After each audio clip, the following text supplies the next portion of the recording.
Welcome to Reddit Aliens. Police officers of Reddit, what was your oh shit moment? Please remember to like, share, and subscribe. Just checked onto my shift. As I turned my patrol car on, my radio was in mid-broadcast about an accident just outside the city I work in. I voluntarily checked en route to help out the best I could. While heading there, I was informed that it was actually closer to the next city over, but that I would still be the first one there. I was then told it was a head-on collision. I arrived on scene about a minute later. It was in fact a head-on collision. 5 people from one vehicle were not wearing seatbelts.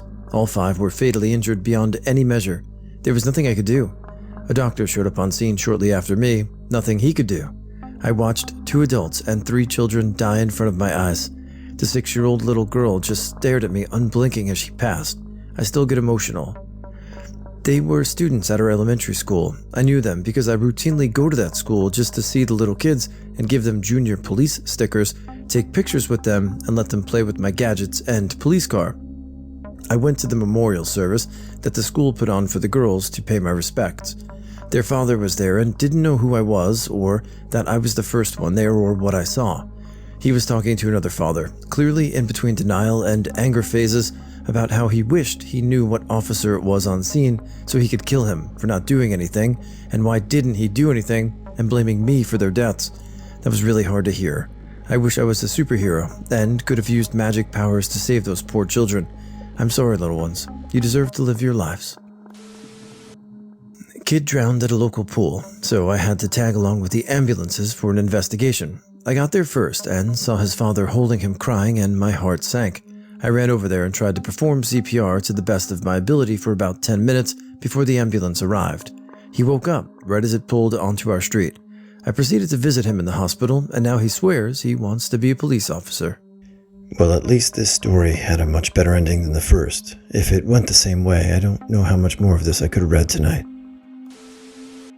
Ex-cop from NSW Australia here. A guy once died in a motorcycle accident. We went to deliver the death message to his girlfriend. After reading the collision report, the truck driver said he just pulled straight in front of him like a deliberate suicide. She was not answering, so we forced entry. The shelves of the fridge were on the kitchen floor. Opening the fridge, we discovered multiple pillowcases with her cut-up body inside. That was certainly an oh shit moment. Got a call for an emotionally disturbed person. Arrive on scene, and a 350-pound man built like an NFL lineman is passed out on the floor face down. His wife says he suffers from PTSD from the first Iraq War and that he was an Army Ranger. He had been drinking heavily. His son is on scene and about 16 years old. The man begins to wake up and proceeds to smash his forehead into the ground repeatedly. We call for an ambulance. A small pool of blood begins to form on the floor. The wife grabs a rag and goes to wipe it up when this guy's head jerks up real quick, his face contorted in rage. He grabs the wife by the neck, then throws her clear across the room onto the couch. We immediately jump on him, but he is preternaturally strong. There are 4 of us, and we're each fighting one limb. The kid jumps in and helps us get 2 sets of cuffs on him because one set was not wide enough to connect his wrists behind his back. I ride in the ambulance to the hospital with him while he glares at me angrily, reciting his military registration number and telling me I won't get any information out of him and that I'm a towelhead. I don't remotely look like I'm from the region. The entire ride, I hope that he doesn't break out of the cuffs. If I'm being honest, I'm not sure we would have gained control of him if the kid hadn't helped. My older brother is a cop. He got a call about a suicidal teenager behind a school with a knife. He rolled up to the spot, and when the kid noticed him, he immediately started hacking at his own neck with the knife. My brother sprints over to him and tases him, saves the kid's life. It's all on body cam. This shit is effing wild. I was a rookie cop in a small town. I was driving to a check on a report of a large group of kids causing a disturbance at a school parking lot late at night. I realized I had not tested my PA speaker, which I planned on using to disperse the crowd. On my way to the call, slowly rolling down a residential street at 2 a.m. with my windows down, I decide to tap my PA mic a couple times to check it. First 2 taps, can't tell if it's working. I slow down. I tap the mic several more times. Definitely hear the loudspeakers that time. At that moment I hear, "What the F are you doing?" I look out my passenger window and see this old dude sitting on the porch in his underwear looking pissed. Our eyes locked. I realized I had no decent excuse for clicking my loudspeaker in a quiet neighborhood in the middle of the night, so I didn't say anything back to him, and I floored it up the road. Definitely an oh shit moment at the time, maybe different than what OP is looking for, but I get tired of traditional war stories. The awkward on this encounter was through the roof. I pulled up on a teen sleeping in a vehicle at the end of a country road. When I ran the license plate, I found out that he was reported as a runaway. The doors in the vehicle were locked, so I knocked on the window to wake him up. Once he woke up and realized what was going on, he shot himself in the mouth with a rifle he had hidden under his blanket. Rough way to start my shift. This happened August of last year. It was about 1 to 2 in the morning when a 911 hang-up call came in where all that was heard was screaming and swearing. I was the closest unit, riding alone as my partner had been volunteered for another assignment that set off days, so when I got out in the area, I was initially waiting for backup. However, as I was walking up to the house, I heard several voices screaming. Rushing up to the house, the first thing I noticed was blood everywhere. The floor, the walls, the door, all covered to shoulder height. A distraught woman screamed and pointed me towards the living room. Once I got into the living room, I see a male and female on a couch, both covered in blood. The male had a massive laceration on his right forearm, and the female had taken a belt and snake wrapped it around his arm and tried to stop the bleeding. Seeing how the belt was applied, I knew it wasn't doing anything to stop the blood flow.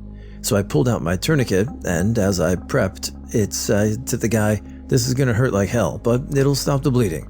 I applied the tourniquet just above the top of his bicep and knew it was on properly when he told me his hand had started to go numb. It was at that point I noticed a second deep gash on his tricep that went down to the bone. It took EMS about 15 minutes to get to the house, and the paramedic made it abundantly clear that had I not applied the tourniquet, the male would have bled out long before they were able to get there. In the end, turns out the guy had come home drunk and forgot his keys, climbed up to a second-story window, and punched his way into the house, with near-deadly results. Not a cop here. This is more a story of how I unintentionally gave a cop an oh shit moment. I had a night job managing a liquor store in a very bad neighborhood. It was one-room affair, with me behind a desk with the cash register just inside the store's entrance. I'd only had the job for about a month when a friend dropped by to shoot the shit. After a bit, he asked me if the store owners had provided me with any kind of protection, given what a nasty neighborhood it was. I told him, "Just this old double-barreled shotgun that's kept under the counter here, but it's empty." With that, I reached down and picked up the shotgun to show him. Unbeknownst to me, 2 armed robberies had just gone down in a fast food restaurant and another business close by within a couple of blocks from where the police were responding to calls in full force. I heard the sirens, but didn't think much of it because sirens were pretty common in that part of town. A police car swerved into the parking lot in front of the store, and the officer jumped out of his car and dashed in to check the robbers weren't hitting my store too. The cop burst through the front door of the store seconds after I'd picked up the shotgun to show my friend. Him coming through the door as fast as he did startled me, and without thinking, I turned toward him with the shotgun in my hands, and it was inadvertently pointed at him. His gun was holstered, and I had the drop on him. At that moment, he didn't know if I was the perp who'd just robbed the other stores or what. His face went paper white. Both our minds were blown at the exact same time. I quickly laid the gun down and let him know there was no harm intended, but I'm pretty sure he's never forgotten that particular oh shit moment, and neither have I. I'm very glad that cooler heads prevailed, because someone could have easily gotten killed. We happened to be right on top of the scene when a carjacking with a gun call went out. I saw the car fishtailing in the snow half a block away. We started to chase, and the driver bailed immediately in the driveway of an apartment. I chased him up a hill while my partner ran around the building to cut him off. Just as I crested the hill, a shot rang out.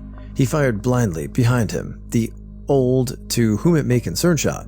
We chased him through a church parking lot to where the bingo game was just letting out, so no return fire. Caught him in a backyard behind the church. The department gave us nice plaques and cake. Was on a traffic stop. My sergeant came and backed me up due to having to possibly tow the vehicle. My sergeant's vehicle was behind mine, and we were both in the right lane. My sergeant was sitting in his car, and I exited my car to go talk to him. As I walked closer to his car, I heard a vehicle's engine rev all the way out, but I couldn't see it. For a split second, I knew what was going to happen and thought, oh shit, but couldn't react fast enough. The vehicle I heard smashed into the back of my sergeant's SUV, which struck me, throwing me into the road. The driver was completely hammered and didn't have a license. This happened last Sunday, and I have surgery in a couple of weeks for my knee, and my sergeant has a broken back. Not me, but my friend is a cop. He pulled up to an accident scene once involving a motorcycle, gets out of his car, starts walking over and sees the guy's helmet. Figures he'll be nice and bring it over to the guy. Well, as it turns out, the guy was still in the helmet. A law professor in Australia spent 20 years as a cop before becoming a lawyer and eventually teaching. In explaining the battered wife syndrome defense to murder, he told the story of a call of a little old lady's house where she had said on the phone that she had killed her husband. Before this incident, he didn't really understand why it existed. Why doesn't the woman just leave? Why doesn't she just go to someone else's house? Prof shows up to the door and is greeted by a little old lady saying, "Come in, would you like some tea?" He goes in and she starts putting some cakes on a tray and pouring tea. He wonders if she's all there. He asked, "So, you said that you killed your husband on the phone. Would I be able to see him?" She directs him to the living room where the old man was on the lazy boy chair, bottle in hand, and a tomahawk in his skull. Meanwhile, old lady is asking if he takes sugar or milk in his tea. The prof said at that moment he realized why the defense of battered wife existed. The drunk old guy had been beating her for years, controlled all the money, and didn't let her have friends. She had nowhere to go, even if she left him. So on this day, after saying he was going to beat her if she sports teams lost, she took matters into her own hands. He said this was the moment he realized that sometimes there are situations where life doesn't make sense and people take the only way they can see. Okay, I've had a few oh shit moments. I'm referred to as shit magnet on my shift. I was working a late Super Bowl night for overtime one night. I remembered seeing a vehicle sitting in a car wash stall as I was on my way to a call. I drive back the other direction an hour later and see the same car still sitting there unwashed. There doesn't look like anyone is preparing to clean it either. It's an area of high drug activity. I pull into the parking lot and move to sneak up on the car to see what might be going on. I see a male in the back seat, and he sees me. He immediately begins to reach down near the seat, and I'm hoping he isn't grabbing for a weapon. I draw my gun and tell him to show me his hands, and I'm moving to get a better line of sight. He finally brings his hands up empty. I tell him to get out of the vehicle for me. He says he needs to pull up his pants first. I'm sorry, what? He wasn't grabbing for a gun. He was trying to get the pocket pee out of his using off his dick and to get his pants up while pointing a gun at him. I holster up and tell him to do the same. He gets out of the car, and I can see fairly large quantity of meth for a single person sitting in the seat next to his pocket and anal vibrator that I hadn't noticed before. I ask him if there's anything else in the car. He says there's some heroin too, and a couple dildos. He then begins begging me to throw his sex toys away before his wife gets there to pick up the car. Apparently, he had told her he was going to wash the car midway through the big game. He left her and their guests at the house so he could have his own special halftime show. Was a police intern, maybe about my second month in. I got to ride around and help with traffic stops and basically just help the officer on duty. Fairly small town, nothing ever really happened there, mostly just drunks and domestic calls. One afternoon I was with a cop new to the force, fresh from working in the prison. Great guy. Anyhow, we're running a speed check on the outskirts of town and find a guy on a motorcycle speeding with no helmet, illegal at the time. Hit the lights, pulls over with no incident. We get out, guy doesn't even turn around, barely answers the questions through his teeth, back to the cruiser and run his license. Comes back with several out-of-state warrants and Ebola attached due to an armed assault against a police officer. We both look at each other and back at the dude on the motorcycle. Officer immediately unlatches the shotgun from the center console and hands it to me. "If you know how to use this thing, use it," was all he said. Oh shit. Without notice, other officers from surrounding towns are already lining up behind us, thank God. Dude was thankfully tired of being on the run and was ready to turn himself in. He went in without incident. A suicidal girl was dropped off at the hospital. Myself and my colleague were there escorting another prisoner from custody. This girl came and spoke to our prisoner. They'd never before, but they were just making idle hospital waiting room chit-chat. The girl vanishes, not bothered. We don't know why she's there, who she is, we just assume she's gone somewhere else. After a while, our prisoner says, That girl has been in the toilet a long time. Perhaps she's having a big poo? We laugh and then realize it had been a while. So I start banging on the door. No answer. Door locked. I unscrew the lock and she sat there, wheezing and not super responsive. My colleague goes for help and a nurse comes and unzips her jacket and she's made a ligature from a sock and she's blue and not breathing. I managed to cut it off. It was on tight. We couldn't get scissors in to cut it. And she's taken through to get checked. Now breathing again, my partner goes with her. I'm stood by the door with my prisoner getting air. The whole thing is stressful. This happened in the middle of a busy A&E, ER for you Yanks. People are just looking at me.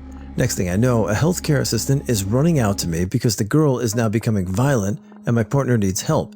I can't leave my prisoner and I can't leave my partner to get beat up. I choose to go for my partner. This girl is smashing her head into the wall, kicking, hitting, and trying to bite. It took 3 of us to get her calm. I barely managed to get the assistant's shout out before going in. Radio signal is poor to non-existent. Luckily, the prisoner sat patiently in the waiting room whilst we dealt with her. They weren't cuffed, they could have ran, and there was nothing we could do to stop it. On top of all the stress that day caused, I didn't really have the oh shit moment until I was in my car on the way home and I realized the girl nearly died 5 feet away from me. I wouldn't have known if it wasn't for the prisoner paying attention to where their new friend went. Well, if that prisoner really did have a hand in saving someone's life, maybe that could help him return back to society, depending on his crimes. Had a call come out as a crash without injuries, rolled up to a call with my partner, myself, and another unit. The guy had crashed into his own front yard, but there was no property damage. When I tried to get the guy to sign a crash statement, he told me he didn't want to, and that he hadn't slept for 10 days. Then he told my partner that he had just gotten out of the hospital after an evaluation.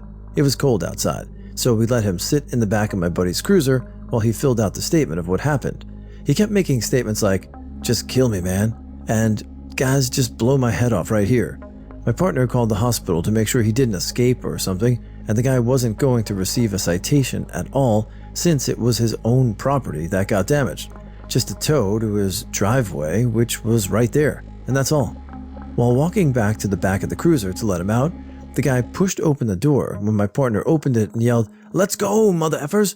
before attempting to tackle my partner. All 3 of us jumped on top of him and began trying to hold him down while he kept screaming. He then reached up and bit my partner on the arm. We got him in cuffs, then transported him to the hospital, where we had to fight with him 2 more times in the hospital, and he bit a nurse. Everyone was okay, and it ended up being just that he was mentally unstable. No drugs involved.